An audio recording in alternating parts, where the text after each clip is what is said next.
Welcome, ladies and gentlemen, to another episode of Speak On It. I am your host, Asia Branch, and today we're going to talk about what we recently just watched with Candace Owens at that Black Summit, if you will, featuring Katrina Link, T.I., the Muslim Jihad, Tamika Mallory. I believe that's her name. We're just going to stick with Tamika just for now. But I want to talk about what was discussed at that panel. Okay, they were talking a lot about, Black agenda, how we can take power back for ourselves, the way Malcolm X was, had envisioned and things of that nature. I think that we need to start seeing a little bit more policies from Black America, right? Not so much just from what we're seeing from Donald Trump, right? Because Donald Trump has passed policies that should, move the Black America forward.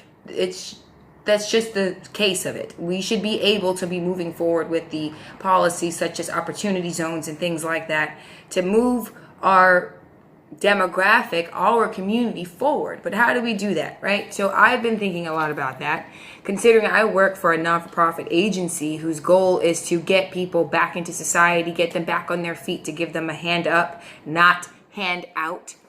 And, we heard a lot at that seminar with Candace Owens. We did. We heard a lot about it. We heard about how immigration is what's hurting our community the most. We heard about how our birth rate in our community has basically stagnated due to the work done by Planned Parenthood.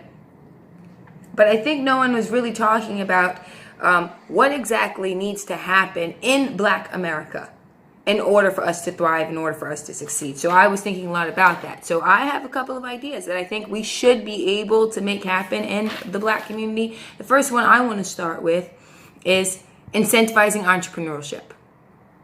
We have a Bill Gates in our community, right? We have Steve Jobs in our communities. We have a Mark Zuckerberg in our communities. But the problem is that no one in our community is incentivizing our Bill Gates and our Steve Jobs and our Mark Zuckerberg. No one's incentivizing them to go out and to create and to build, right? But how do you do that? How can you create?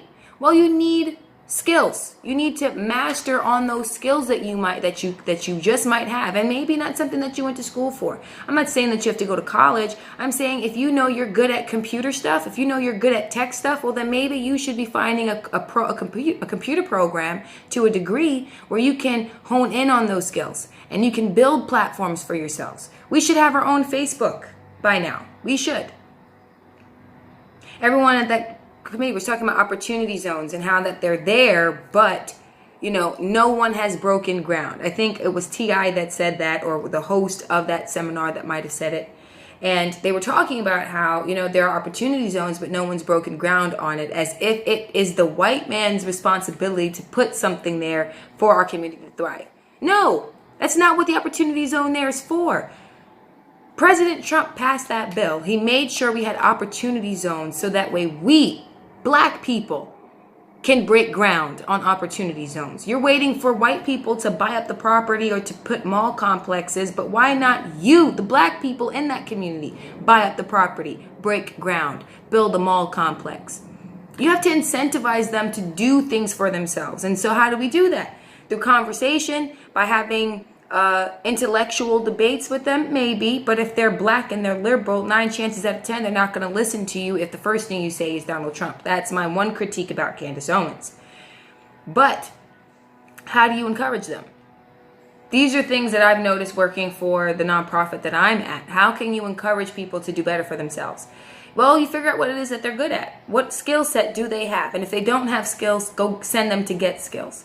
And then you can start talking to them about business development. How can we make sure that they know what to do? How to obtain business loans, how to fix their credit just in case if they are the ones themselves who have to take it out for their businesses. How do we get them to invest their own money into the business? Because again, the first 2 years of any business, you're spending more money than you're actually making. I know that from personal experience. You're going to be spending a lot of money to get your business off the ground. But with the right tools and the right people behind you, especially if they're incentivizing you to do well, you're going to do well. It'll be hard. It's not going to be easy, but nothing good in life ever is. We have to start incentivizing Black America to become entrepreneurs. That's really the first step. You start telling them to create businesses like we did in the 60s, then they'll start creating businesses. You know, another business that I think we particularly need to get into, and I know a lot of people, especially conservatives, are going to say, oh, well, you're not a real conservative because you're advocating for this particular issue. But marijuana, whether you smoke it or not, that is entirely a personal choice that every individual has the right to make for themselves when you are a legal adult and able to make that choice for yourself, and you're responsible enough to make that decision for yourself. But with that being said, yes, it is a stereotype. Black people and marijuana. It's a stereotype, but it's a stereotype for a reason. Stereotypes don't just become stereotypes. It's like when people say black people like fried chicken. Okay, well, it's upsetting and it can be off-putting that people keep saying it over and over again, but it is the truth. We love fried chicken. So does it matter if it's a white person telling us that it's a stereotype or constantly quoting it? No, it's the truth. The same way it's a stereotype for black people to be smoking pot. But instead of smoking the product, why not find a way to monetize on this particular industry? I mean, it's legal, right? But black people in America today, you're given an inch and you take a mile. You find out that you can smoke marijuana in public. Oh, you're going to be right in front of the cops. You're going to be taking your drags. You're going to be doing all of that because you're feeling like a cocky. You're feeling cocky and you're feeling like you can do those things because now it's legal and the cops can't touch me because it's legal. How about start a business? How about find out how much it costs to get the license to open up a dispensary? Find out how much it's going to cost or what laws that you have to abide by. Find out the regulations of this particular business and put it in your community. Granted, drugs is what's destroying a lot of our community. It's something that has to be said. Drugs do hurt the community, especially the ones that are coming across the border, but that's another episode. You have to find a way to make it legal for us so that way we can thrive. How do you turn it into a legitimate business? How do you make marijuana legal money? Well, they already gave you what you needed. Now you just have to find a way to monetize off of it. What are the regulations for the business? How much is it going to cost for you to obtain a license so you can sell those types of products? If you're someone who likes to cook, right? If you're a chef, well, now you know you can cook with it because it's legal. How much is it going to cost for you to open up a restaurant? How much is it going to cost for you to get a license so that way you can sell those products? Maybe you can't afford the restaurant and the license. So what does it tell you? Get a license in a food truck. There are ways to monetize on these things, but you have to incentivize it. You got to get Black America excited to own businesses again. You have to get Black America excited about what their future holds and that of their children. Because if they have businesses, if the people in Black America today have businesses, I guarantee you the abortion rate in our communities will start to go down drastically. Why? Because the parents, who are usually the ones having the abortions, will stop having them. Why? Because not only can they provide for their child, but when their child is an adult, their child will be inheriting a business.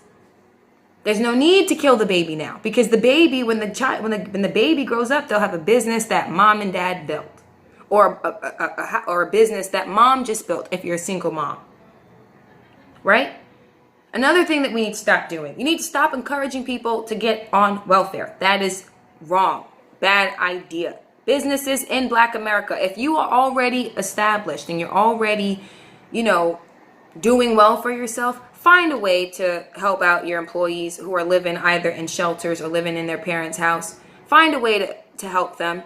Give them a choice. If you're in one of those states where it's forced on you for a $15 minimum wage, find a way to negotiate a deal with your employees. I mean, honestly, that's what Trump is doing in the presidency. He just makes a bunch of deals, and that's how he gets policies passed, whether it's foreign policy or domestic policy.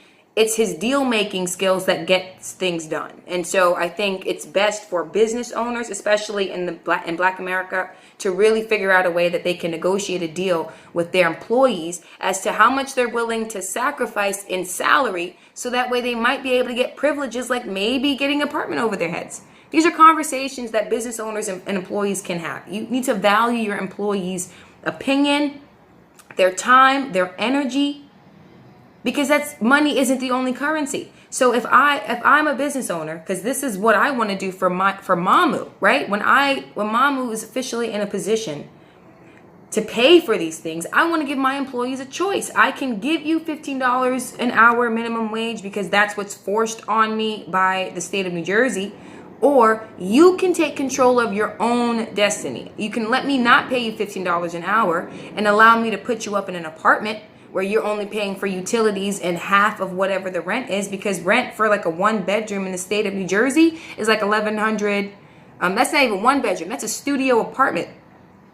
$1,100 to $1,200 for a studio, $1,250 to $1,350 for a 1-bedroom, almost $1,500 for just a 2-bedroom. Maybe if you have, you may get a den if you're paying like $1,450. Still 2-bedroom, but you get a half bedroom or den, if you will, for almost $1,500 in the state of New Jersey. But if I'm telling you that I'm going to cover half of that, are you going to be mad at me for not paying you $15 an hour?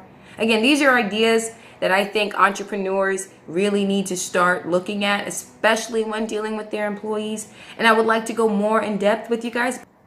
Welcome back from break, everybody. I hope you guys are loving this new episode, Speak On It. I know it's been a while.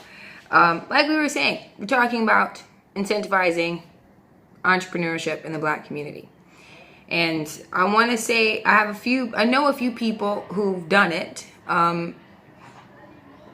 For example, there's this businessman that I know. His name is Adam Marshall Brown. And, you know, he is a very intelligent gentleman. Very intelligent. And the thing is, he had hardship coming up. He had his issues with law enforcement, with the stop and frisk. You know, he's from a generation where the racial relationship between Black America and law enforcement was in that, well, let's just say it was worse than what it is today. And, you know, education-wise, he was very, very intelligent, especially when it came to school. And because of the state of New York at that time, there was a standardized test that had kept him from that tried to keep him from graduating. But here's the deal. You know what he did? Right? Now, this is a man who had the potential, great potential, and he could have gone to any college of his choice, but that stupid-ass test that they had in the state of New York kept him from going to college. And you know what he did? Instead of getting discouraged, you know what he did? He went out and he got a trade. He learned how to drive trucks. He started driving trucks for one particular company. He enjoys being on the road. He loves what he does. He did at that time. But you know what else? But you know what made him love it more? When he started his own business. And it wasn't easy. You know, it was not easy. It took him years to finally figure out how to best effectively run the business. But the point is, he was discouraged, but he didn't let it keep him down. Right? The system kept him from thriving, or tried to keep him from thriving. But he was smart. He said, nah, I'm not about to just be one of them broke ass dudes on the street who's mooching off of some chick that he's smashing or mooching off of his mom's. He's a man who watched his mother struggle. He was a man who was raised by women. And though he has a tendency to say very misogynistic things, though 9 chances out of 10, it may sound misogynistic, it's true. He's a man who did not let that discourage him. He refused to be, another statistic. He refused to be that kid that gets locked up before he's 21. He refused to be that kid that becomes a gangbanger. He refused to be that kid that hustled drugs on the street. You know what he did? He went and got a trade. He went and he got a trade. He mastered that trade. He worked in that field for so long that he understood the business of which that he was in to create his own. This is a man who was driving trucks for other people not too long ago, and now has almost 3 trucks for himself, for his business. He takes care of his wife. He takes care of his children. He built the business. And you know what? I had a conversation with him once before. I spoke to him and I asked him, well, how do you feel about hiring Black people? He's a Black man. So I'm like, do you feel the need to always hire somebody who's Black? Do you always feel that need because you're a Black man and you made it and you're successful? And you know what he said to me? I'm paraphrasing because this conversation was a very, very long time ago. He told me that he wants to be able to hire the Black man. He wants to be able to do that. But if you come in front of me and you're not dressed to impress and your record doesn't say that you are good, not the criminal background record, no. because he expects that to be the case. He's a man who believes that the system is rigged against Black America. So he expects any Black man that comes in front of him to have a record, a criminal record to some degree. I'm not sure if he's going to be willing to accept some murderer or whatever, but as far as, a drug crime or, any crime that didn't involve a firearm or any type of assault weapon, he doesn't have a problem with hiring. The problem is the work record. If your record says that you were driving trucks for another company, but you were constantly getting stopped, constantly getting tickets, you never make your loads on time, but the white man's record as far as working is concerned, he never gets stopped. He never gets stopped unless there's an issue with the truck. He always gets to his drops, if not on time, early. His record is impeccable. So, of course, as a businessman, he's going to hire the best. He's not going to hire someone whose working record suggests that you are bad for business. I'm supposed to just hire you because you're a Black man? No, this dude over here will make my business run smoothly. This guy over here is going to make more money for my company. It's unfortunate that he's a white man, but the white man has better credentials than the Black guy. And the thing is, with Black men, with Black-owned businesses, the thing is we expect a criminal background. It just is what it is. It's a stereotype. It is, but we expect it. We expect Black people to have a criminal record. Black men, not necessarily Black women, but mostly Black men. You expect them to have a criminal background. Something with domestic violence because you were yelling at your chick and she started hitting you and you shoved her. Or your wife locked you out of your house and now you're trying to get back in, so you're kicking your door. Or, you were on the street, you were caught with a joint in your pocket and, things like that. Things like that we expect to see on Black man's record. We just do. Another thing you expect is that, they hadn't been paying child support. Because another reason why a Black man can get locked up, because he's not paying child support. But if you're not working, it's going to be type hard to pay that bill, not in it. As opposed to all your other ones. Child support is the biggie. That's the one that'll get you locked up if you're not paying child support. But if you're not working, well, then how can you pay it? So these are the things that Black-owned businesses expect to see when you're trying to hire Black folk. But the problem is that their work ethic, right? The work ethic. We can inspire all we want. We can inspire entrepreneurship. But if you're not willing to do the work, then what the hell are we doing? Black people, you got to get off of welfare. You got to start doing the work for yourself. You got to stop looking for handouts. You have to start taking the opportunity when they come. You have to start taking the hand ups as they come. And you have to be willing to learn and check your ego at the door, because you haven't worked. You've been on welfare for so long. You've been dependent on the government for so long that you really have to start to check your ego. Check yourself. You have a long way to go. I was just saying that before we went on break. You gotta start doing things for yourselves, because we can inspire. We can inspire and incentivize entrepreneurship. We can inspire you guys to create your own businesses. We can inspire you to go out there and get a work, to go get work, to go study trade, to do any of these things. We can teach you these things. We can incentivize you to do these things. But if you're not willing to do it for yourself, then this is a moot point. And that's a part of the problem that we're facing in Black America. It's not that the ideas aren't coming to you, right? It's that you lack support, you lack the incentive, and no one's really taught you work ethic because you've watched people be dependent on the government for so long that you don't know what independence looks like. And so this is what we're trying to teach you. This is what Candace Owens and the Blexit movement tried to teach you. This is what Larry Elder and most of his books are trying to teach you. This is what Republicans have been talking about for so long, but because their message have always seemed so pompous and arrogant, it never really seemed like it was welcoming to Black America. But it is now. Candace Owens and Donald Trump made sure of that. I'm conservative. I vote Republican because I'm not Republican. I agree with what a lot of Black people in today's country are saying. I'm not trying to jump from one plantation to another. I believe that both political parties have their own political agenda. The thing is, which political agenda, or which party is going to put our agenda, the Black agenda, on their roster? Who's going to put that on the ticket? Who's going to allow us to do what we got to do to make sure that we stay successful? So that way they back off of what we're trying to do for ourselves. How do we make sure that we're not so filled with crime? Who's going to make sure that we put the money where our mouth is when it comes to education? Who's going to make sure that we have all of those assets and those tools so that we can continue to thrive? Because all those things were taken away from us when LBJ passed the Great Society Act. I don't believe he did it because he was racist. He made those policies out of pity. We had the welfare system because of pity, people.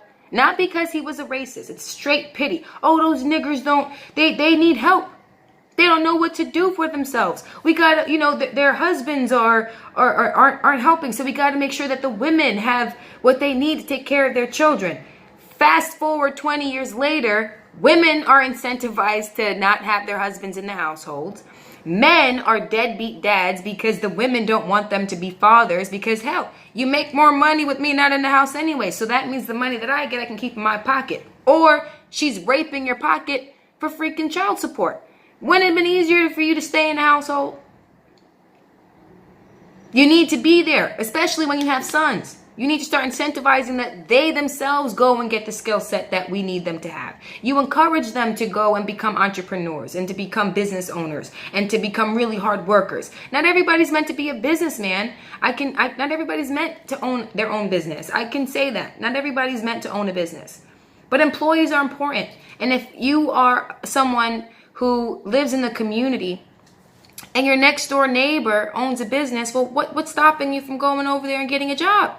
You're in the same community. Go work for your friend. Go work for your neighbor. Help build their business. Because if their business is successful, then you're going to be successful. If you make sure that they got it, then you'll have it.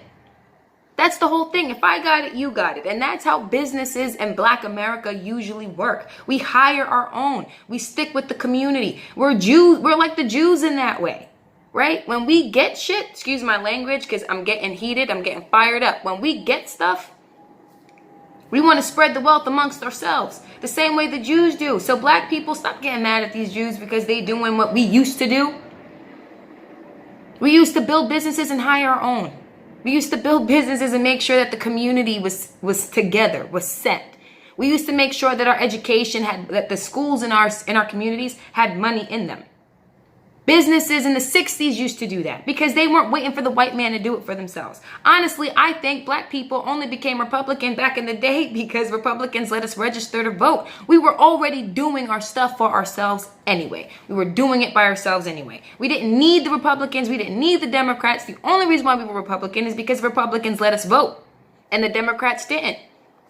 It's really that simple. We got to start doing shit for ourselves. Incentivizing that. Get the Black community working. I live in East Orange, right? That's where I'm at now. I'm located in East Orange. And you're noticing that East Orange is going through the same type of facelift that Brooklyn went through, that Harlem went through. And the people in this community, they're like, the white man's buying up all the property, yada, yada, and so forth. And all I could think in my head is, well, why the hell didn't you buy it?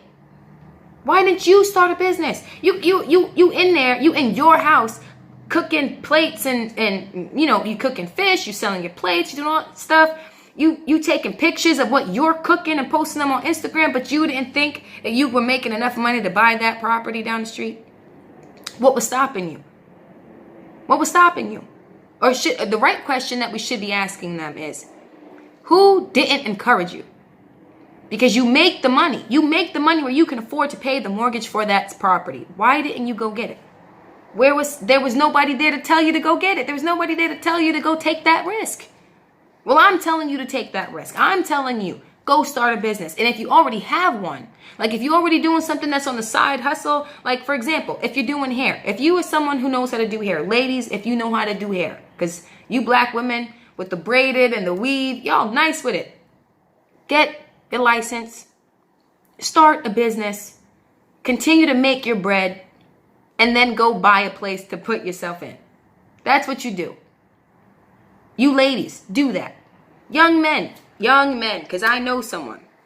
He likes to promote parties, tattoo parties specifically. He is phenomenal at what he does. He knows how to fill a party like nobody's business. You know what I told him? I told him, yo, bro, you need to go turn that into a business. You good at this. You're really good.